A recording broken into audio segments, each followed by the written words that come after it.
Next ہیں جی سلمہ بشیر کراچی سے. وہ کہتی ہیں یہ حال ہی میں ایک مشہور یوٹیوبر سعد الرحمان ڈکی بھائی بریکٹس میں لکھا ہوا ہے, مجھے نہیں پتا, میں نے نہ یہ کبھی نام سنا ہے نہ ڈکی بھائی ہے یا ڈکی بھائی ہے, مجھے نہیں پتا, کہ بیوی کی آرٹیفیشیل انٹیلیجنس کے ذریعے ایک فوج ویڈیو بنا کر لیک کر دی گئی ہے. ہمارے یہاں ٹیکنالوجی کے صحیح اور غلط استعمال پہ کسی طرح کا کوئی مضبوط قانون نہیں. جدید دنیا کے ساتھ ساتھ ہمیں اپنے قوانین کو بھی جدید تر بنانا پڑے گا. آپ اس پر کیا کہیں گے؟ میں بیٹا اس پہ کچھ بھی نہیں کہوں گا. دیکھو بنی نوع انسان کی جو تاریخ ہے اس میں سب سے زیادہ مس یوز ہوا, ایکسپلائٹ ہوا مذہب. اس پہ قانون بنا لو پھر بھی ہو. یہ ہوتی ہے انسانوں کی تربیت.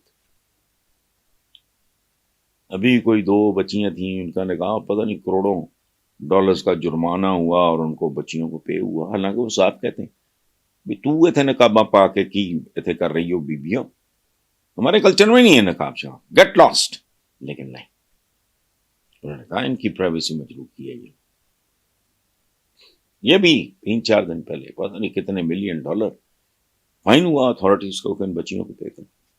حالانکہ وہ کہتے ہیں نا جیسا دیش ویسا بھیس, اور تمہارے ماں باپ آگا پیچھا تمہارا پاکستان سے بھوکا نگا وہاں رزق روٹی کمانے گیا ہے, نخرے اپنے ہمارے یہاں چڈی میں پھرے گا گوری کرنے دو گے آپ.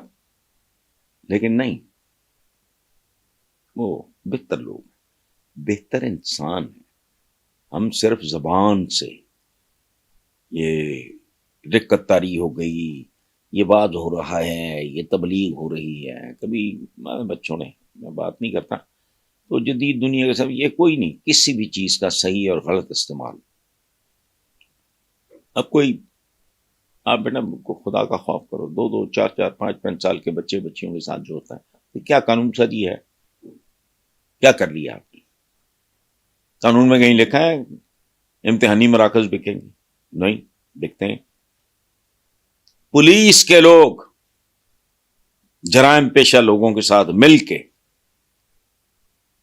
اپنی دہاڑیاں لگائیں گے اور جرائم میں اضافہ کریں گے. کہیں لکھا ہو رہا ہے تو بنا لو قانون.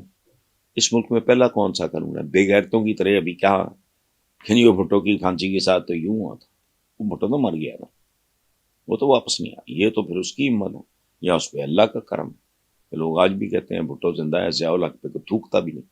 لیکن بہرحال ہم جیسے لوگ ہیں ویسا ہی ہمارے ساتھ ہو رہا ہے, ٹھیک ہو رہا ہے. اس میں اور شہباز شریف میں کوئی فرق نہیں رہا. نواز شریف بھی ایک نام ہے, وہ بھی ایک نام ہے, ختم. پھر ایک ہوتا ہے برادر خرد چھوٹا بھائی, ایک ہوتا ہے برادر خرد برد, وہ بھی چھوٹا بھائی ہوتا ہے, وہ وارداتیہ ہوتا ہے. لیکن واردات کا میں نے آپ کو بتایا ایک وقت ہوتا ہے جو ٹھنڈے دماغ کا آدمی ہے. اس وقت بڑا بھائی اس لیے بڑا تھا کہ وہ پاپولر تھا. اب پریکٹیکلی نواز اور شہباز میں کوئی فرق نہیں, بلکہ شہباز شریف کے بارے میں یہ ایک تاثر ہے کہ جی وہ شہباز سپیڈ تو یہ تو وہ. اچھا, دوسری بات یہ ہے کہ شریکہ کس کو کہتے ہیں؟ میرا آپ کا شریکہ نہیں ہو سکتا. میرا دنیا میں شریکہ ہوتا ہے جو ماں کے دودھ, باپ کے ورثے یا اقتدار میں شریک ہو. اگر شریکہ نہیں ہوتا تو سیدھی سادھی دشمنی ہو سکتی ہے, شریکہ نہیں ہو سکتی. تو اب کہانی ہے, مطلب کتنا چند ہفتے کا شوق پورا کیا, حمزہ فلانا ٹمکانا, کدھر اب نام و نشان کوئی نہیں. اچھا, یہ جو برادران خرد برد ہوتے ہیں, پھر ایک اور ہے اصطلاح ہمارے یہاں, برادران یوسف, حضرت یوسف علیہ السلام کے برادران ہی تھے, ان پہ نظر رکھنی ہوتی. تو بے شمار فیکٹرز ہیں.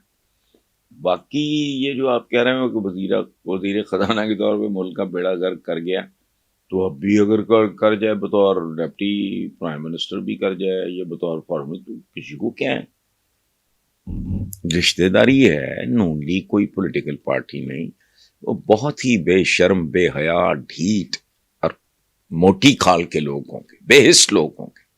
یہ تو خاندان ڈے ون سے. نون لیگ کو پولیٹیکل پارٹی تو نہیں ہے، یہ تو شاپنگ مال ہے، یہ تو پرائیویٹ لمیٹڈ کمپنی ہے. کبھی اندازہ نہیں ہے لوگوں کو. دونوں برا بڑے نے کہ اولاداں بڑی ہیں کہ سمدھی بڑے نے، اور بے شمار لوگ لائل پور کے جو عابد شیر علی وغیرہ اینڈ کمپنی، اسی طرح ادھر بلال یاسین، یہ سارے لوگ دے آر کلوزلی ریلیٹڈ. تو یہ رشتہ داروں کا ایک بنیادی طور پہ چونکہ یہ تاجر بزنس مین ٹائپ لوگ تھے، تو ان کے لیے سیاست تجارت ہے بھائی، خدا کا خوف کر. 33 سال میری ایک کتاب کا عنوان ہے بی بی بابو اور بے بس عوام. بے بسی ہے ذہنی طور پہ مرے ہوئے، سمجھ نہیں آتی بات. وہ کون لوگ ہیں؟ کون سی سیاست، کون سی جمہوریت؟ ہمارا دانشور بھی چپڑ کن آتی ہیں، بھی پھونکتے رہتے ہیں. اور بات سنو، کبھی سنا ہے اس جمہوریت میں، سیاست میں کوئی سیاستدان جو ہے وہ اوپر سے نیچے آیا ہو، وہ 10 ایکڑ سے 10 مرلے کے گھر میں آیا ہو؟ ضربیں لگی ہیں سب کو، سامنے کی بات ہے، پھر سمجھ نہیں آتے. اس کی وجہ ہم امیجیٹ شارٹ کٹ میں مفادات، کوئی لالچ، کوئی نوکری، کوئی یہ کوئی وہ بھیکاری ٹائپ لوگ ہیں. تو وہ یہ نہیں دیکھتے کہ یہ لوگ اس قابل ہے نہیں ہے، ان کا کوئی آگا پیچھا ہے نہیں ہے، ان میں کوئی کلاس ہے. چلو ایک بار دھوکہ کھا لیا، 2 بار کھا لیا، کیوں؟ ضرورتیں. پتر کو مل گیا، کوئی داماد کو مل گیا، کسی کو پٹواری بنا دیا کسی کو. تو وہ ان کی سیاست کیا ہے؟ پرچھے آپ اتارو، ہڈیاں چھچڑے کتوں کے آگے ڈال دو. تو جو کتے ہیں وہ شوق سے اسی پہ خوش ہو جاتے ہیں. آگے چھوڑیں.